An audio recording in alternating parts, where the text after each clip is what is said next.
The Chinese thereafter launched repeated attacks on our positions on the nights of 25th as well as 26th October. They were all beaten back by the Sikhs and Gorkhas. They had a harrowing experience at the hands of the Gorkhas, so much so that they had to leave their dead lying out in the open. It was on this night that 2 automatic weapons were captured by the Gorkhas, which were incidentally the first weapons to be captured during this war.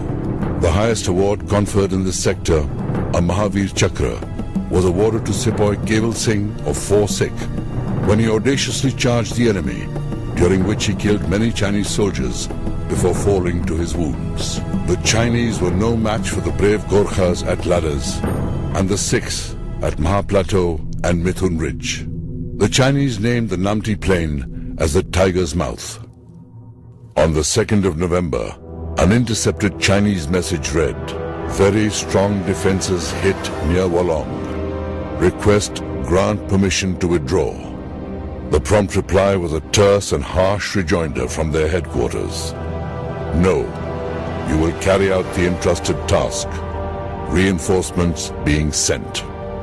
The gallantry of our troops at Namti halted the Chinese war machine at the gates of Wolong. This can be gauged by the fact that the Chinese had to take pause, and they decided to commit a further reserve division of theirs into the Wolong cauldron. The immediate aftermath of the fighting at Namti was marked by sweeping command changes, as well as reinforcement of positions both on the east and west bank. 181 Infantry Brigade took over operational responsibility on 27th October, which was followed by 11 Infantry Brigade taking over operational responsibility on the 1st of November under Brigadier N.C. Rawley, Military Cross. 3rd Gorkha Rifles were inducted into the defense of the East Bank, relieving the 4 Sikh companies who rejoined their battalion on the West Bank, and the 2 companies of 2nd 8 Gorkha Rifles who rejoined their battalion at Along. The Chinese, after having realized the futility of trying to reach Wolong along the valley floor, decided to swing around the western flank, assisted by a local Mishmi guide. A platoon patrol of 2 Assam Rifles confirmed the Chinese presence at Green Pimple. On November the 6th, Alpha Company of 6 Kumaon, under Captain R.K. Mathur, was tasked to dislodge the enemy from Green Pimple. In spite of grave deficiencies in fire support, this company fought valiantly for 2.5 hours and forced the enemy to flee. In the end, however, they had to withdraw due to a shortage of ammunition and the untenability of their position. When reports of Chinese buildup at Green Pimple and Yellow Pimple were confirmed, 6 Kumaon was tasked to establish a firm base at Tri Junction as it dominated the area, and also to launch an attack on Yellow Pimple. On the 14th of November at 9:30 a.m., an attack was launched on Yellow Pimple with 2 companies leading. The left leading company, under Captain B.N. Singh, inched within 20 yards of the enemy bunkers, and the right leading company of Major B.N. Sharma was held up 200 yards from the top. After 6 hours of bitter fighting, the right company reached 50 yards short of the enemy bunkers and was thereafter halted. The commanding officer sent his only available reserves of 2 platoons as reinforcements. The brigade commander ordered 6 Kumaon to hold the ground that it had captured. इस वक्त एक साथ कई चौकियों पर गोलाबारी कर रहा है, इसलिए एक चौकी से दूसरी चौकी पर मदद भेजना नामुमकिन है। जहां तक हो सके दुश्मन का मुकाबला करते रहो, और अगर मजबूरन चौकी छोड़नी पड़े तो पीछे हटकर दूसरे मोर्चे पर डट जाओ। Over. However, the Chinese reinforced and counterattacked at 11:30 p.m. that same night. With depleted firepower, mounting casualties, and completely surrounded by the Chinese, the 2 companies fought their way to Tri Junction. Out of 200 men who had marched for the attack, only 90 returned.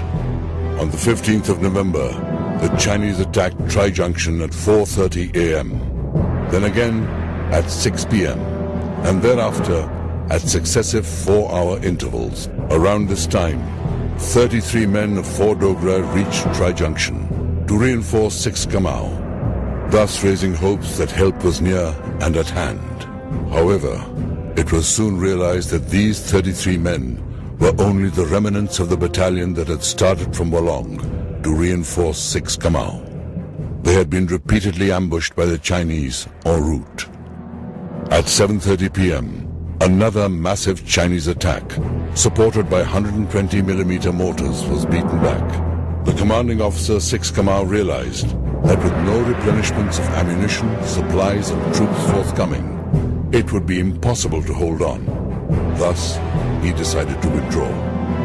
While the regimental medical officer, Captain B.C. Chopra, withdrew with the wounded at 9:30 p.m., the remnants of 6 Kamau and 4 Dogra withdrew from Tri Junction at 11 p.m.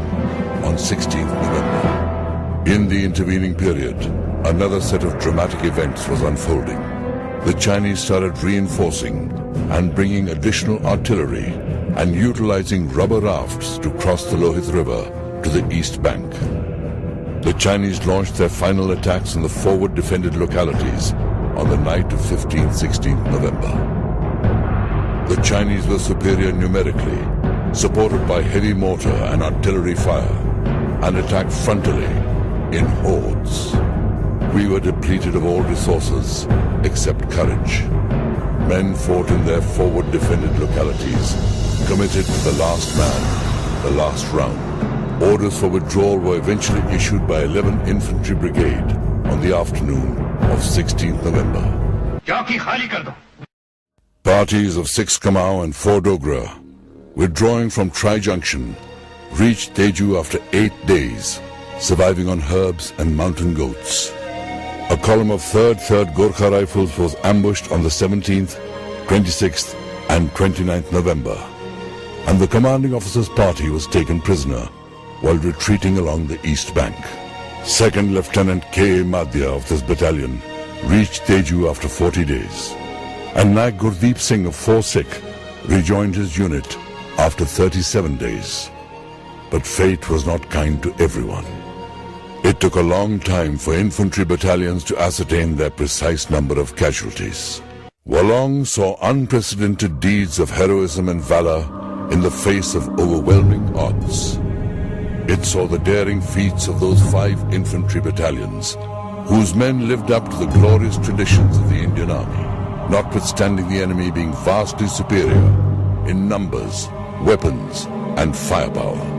The casualties were heavy. 120 men of the 6th Kamau, 85 of 4 Sikh, 1 of 2nd 8 Gorkha Rifles, 50 of 3rd Gorkha Rifles, 109 of 4 Dogra, 5 of Assam Rifles, 4 of 6 Mahar, 9 of 17 Parafield, and 5 of 44 heavy mortar. 1 Mahavir Chakra, 10 Veer Chakras, 1 Sena Medal, and 2 mentioned in dispatches were awarded for the Battle of Wolong. A quote from Time magazine in 1962 amply substantiates the incredible achievements of the Indian soldiers. In Wolong, the troops lacked everything, but the only thing they did not lack was guts.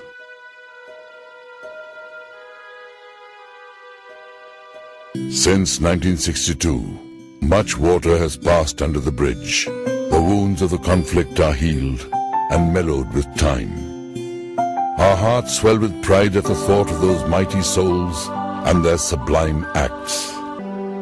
An epitaph to the soldiers who died in the Battle of Wolong, written by Bernard C. Dougal, the then District Commissioner, Lohit District, reads, "The sentinel hills that round us stand bear witness that we loved our land. Amid shattered rocks and flaming pines, we fought and died on Namti plains. O Lohit, gently by us glide, pale stars above, softly shine, as we sleep here in sun and the rain."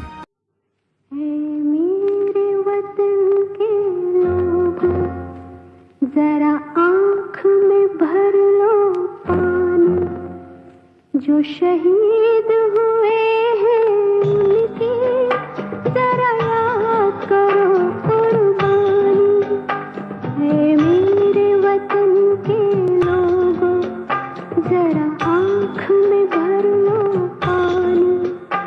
जो शहीद हुए हैं उनकी जरा याद करो कुर्बानी।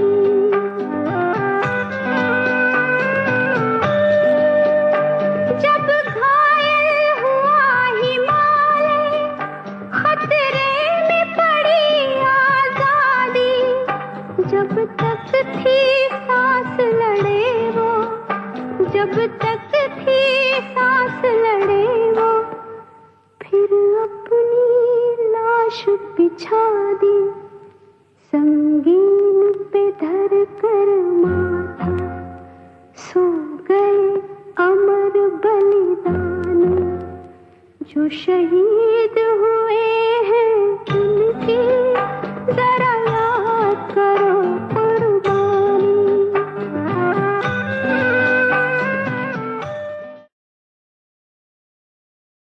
जय हिंद।